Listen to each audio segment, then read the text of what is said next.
please don't hurt me. I can't walk." Her white suit was stained with dirt and tears, golden hair clinging to her face, and her left ankle badly swollen. In the glare of the headlights, the approaching man's long shadow stretched across the walls like a looming monster.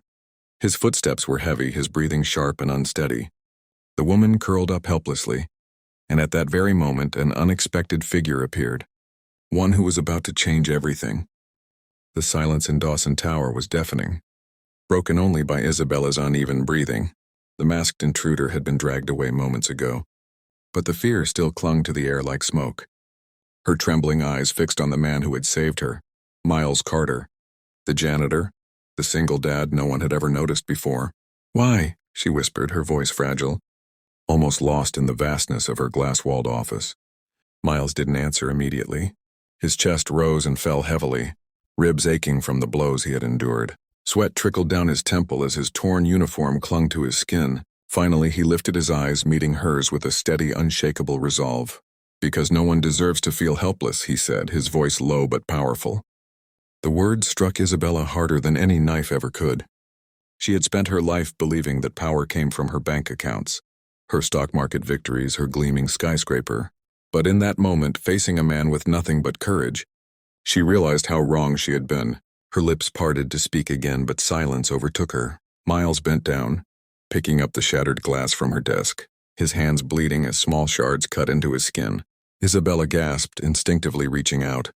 For the first time in years, her gesture wasn't about commanding, ordering, or controlling. It was pure, human concern. "Miles, you're hurt." He shook his head. "I'll heal. But you would have been gone tonight if I hadn't walked in." His voice carried no arrogance, only fact, only the gravity of what had nearly happened. Her heart skipped. The thought of being erased, her name only remembered in newspaper headlines, terrified her more than the attack itself. For the first time, Isabella felt the fragility of life. The office lights flickered as if the building itself had witnessed the horror. Outside, sirens wailed faintly, growing distant as police cars disappeared into the Chicago night. Inside, however, the world had shrunk to just two souls, the billionaire, CEO, and the janitor who had rewritten her fate. "You don't understand," she said, her voice trembling. "People don't do this for me. They don't risk themselves." Miles's gaze darkened, but not with anger, with truth. "Maybe that's because they only see your power, your money. But I don't care about any of that. I just saw a woman who needed help." Her breath caught. His words stripped away the armor she had built around herself, the image of an untouchable leader. In his eyes, she wasn't a CEO. She wasn't an empire builder. She was human, vulnerable, real. A silence stretched between them, but it wasn't empty. It was charged, alive, like electricity sparking in the air. Isabella felt something stirring deep inside her, something she hadn't felt in years, trust.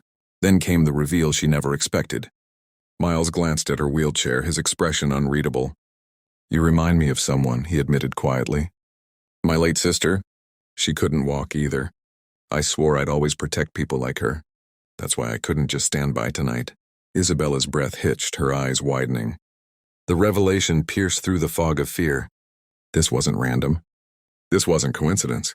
Fate had pulled him into her life at the exact moment she needed saving. Her hand, still trembling, moved to her chest. She felt her heartbeat, fast, alive, renewed. The billionaire, who had always been surrounded by bodyguards, by men who bowed to her wealth, had been rescued by someone who owed her nothing. Tears welled in her eyes, uninvited, unstoppable. She turned away quickly, ashamed to let him see. But Miles didn't look away. He stood tall, bruised and battered, but unshaken. For the first time, Isabella saw what true strength looked like. And in that moment, she understood. The empire she had built could fall tomorrow. The wealth could vanish, but courage like his could never be bought. Her lips trembled as she whispered again, Why you?" Miles answered without hesitation. "Because sometimes, the people you least expect are the ones who change everything."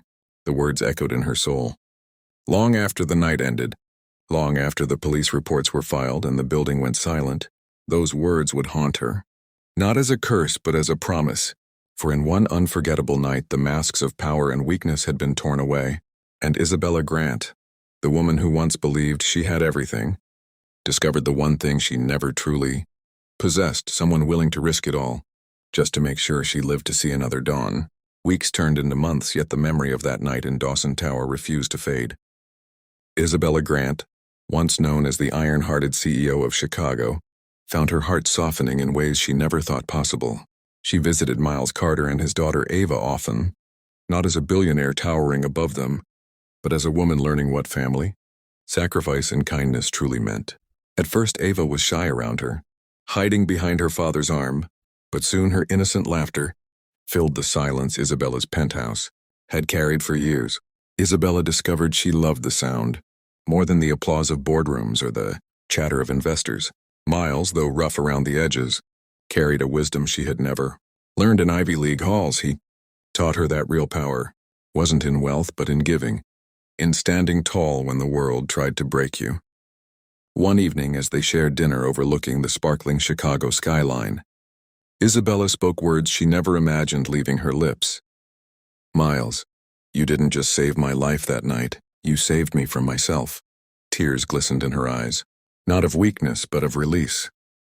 Miles looked at her, silent, humbled, his rough hands resting on the table, while Ava slipped her tiny fingers into Isabella's palm, a gesture so simple yet so profound that Isabella's chest ached with a warmth she hadn't felt since childhood.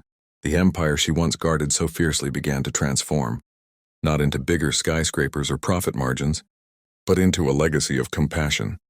She invested in Miles's dream, building a community center where single parents, the forgotten, and the vulnerable could find support and strength.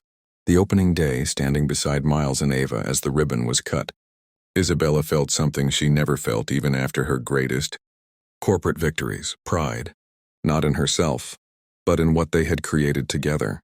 The woman who once whispered in fear, "Please don't hurt me, I can't walk," now stood with courage blazing in her eyes. She no longer defined herself by what she had lost, but by what she had gained: connection, humanity, and a family she never thought she'd deserve. As the crowd applauded, Isabella glanced at Miles, her voice steady, her heart clear. "You showed me that even the strongest need saving sometimes, and you gave me the chance to become someone worth saving." Under the glowing lights of Chicago, with Ava's laughter echoing and Miles's steady presence by her side, Isabella Grant realized her true empire was not built on money or power, but on love, resilience, and the quiet heroism of a single father who changed everything.